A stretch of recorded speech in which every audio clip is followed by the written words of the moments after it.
This video is dedicated to labeling requirements in Canada. A few areas I want to cover. Begin with labeling requirements under the CCPSA, toys and children's products. We'll look into textiles labeling, packaging labeling, and also country of origin labeling.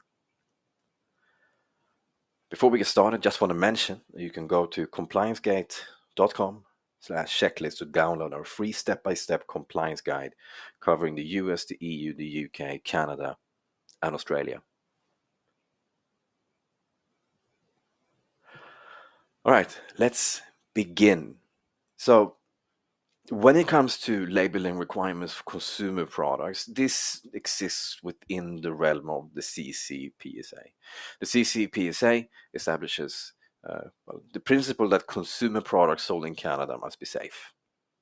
Now, under the CCPSA, there's also a set of product-specific regulations covering everything from pacifiers to ice hockey helmets to substance restrictions and so on and so forth.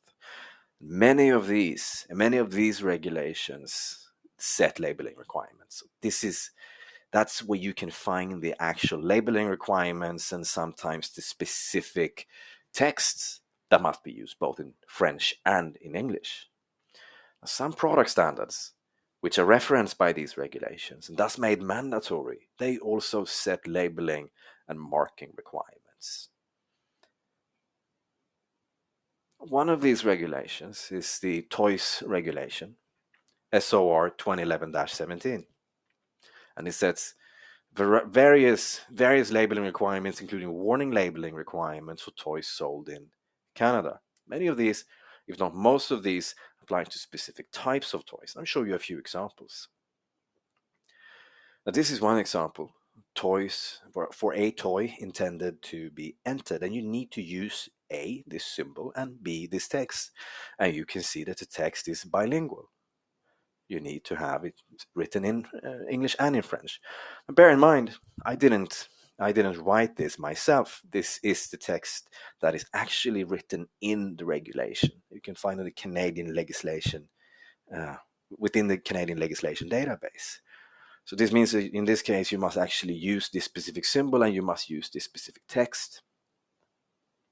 Look at another example. This is for packaging, specifically flexible film bags. And it provides requirements relating to the safety of the bag openings and the warnings that must also be printed, again, in English and in French.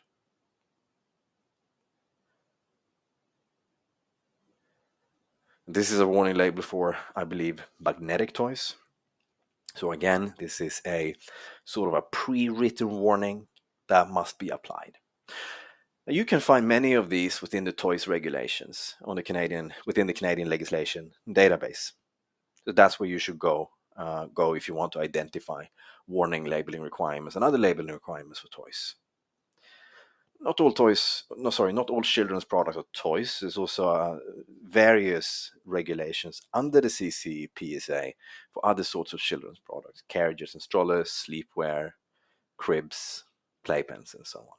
I'm not going to dissect all of these, but just to establish the principle. Now, this is one such example. I believe this is for cots. And there are many different types of warnings required depending on the type of cot. But this is another example. Never leave child unattended, avoid serious injury to child from falling or sliding out, always use child restraint system. This is one example. Now again, you can find more labeling requirements, including warnings, within the regulations I just mentioned. Okay, let's move on from the CCPSA. Let's look at textiles labeling. And you can find these under the Textiles Labeling Act and the Textiles Labeling and Advertising Regulations made under this act. These are quite complicated, but let's just focus on the basics here. First thing you need to specify is the textile fiber content. And this must also be written in both languages, both official languages. Now, in addition to that, the name and postal address of the dealer. This could be a manufacturer, importer, it could be a brand. It doesn't necessarily have to be the manufacturer. And in the case, as in point C, in the case where you want to specify the country of origin, then there are also certain principles that must be met. Okay, let's look at packaging labeling. This is a very important area. Maybe I should have started the video with this one.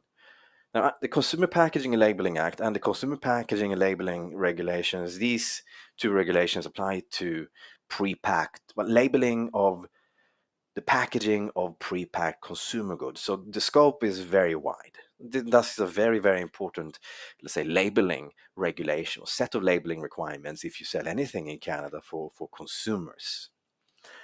Let's take a look at what you actually need to specify. So first you have the net quantity. This must be expressed.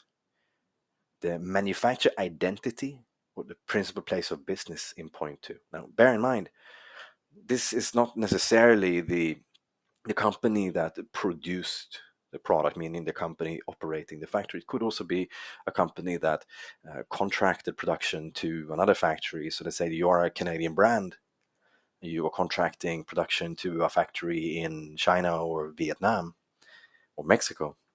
It's likely that you, the Canadian company, would be identified as a manufacturer. Point 3, product identity, common or generic name, product name. Describes what's inside. Point 4, information related to the following as may be prescribed. And you have a bullet point list down here: nature, quality, age, size, etc. It's quite vague. But what this may be referring to is under many other regulations, like the toy regulations and so on, you have additional labeling requirements that can also apply to the packaging. So bear in mind that when it comes to labeling requirements in Canada, as is the case in other countries and markets, we're not just looking for one set of labeling requirements or one regulation to follow. You very often have layered requirements, that you have labeling requirements under one regulation and a second regulation, and these must thus be combined. And let's move on. Now, this is still within the packaging labeling. And as I've already mentioned, when it comes to labeling in Canada, the default is to provide warnings and other labeling information in both official languages. This is also established in the packaging labeling regulation and act. And official languages in this context means the English language and the French language. It should be fairly clear by now. But just wanted to show you what this is actually written. Another key aspect, which is also somewhat unique to Canada, is that when you import a product that is manufactured outside of Canada, there's also a requirement to indicate the business and state imported by or imported for. Again, must be written using these specific terms in both languages.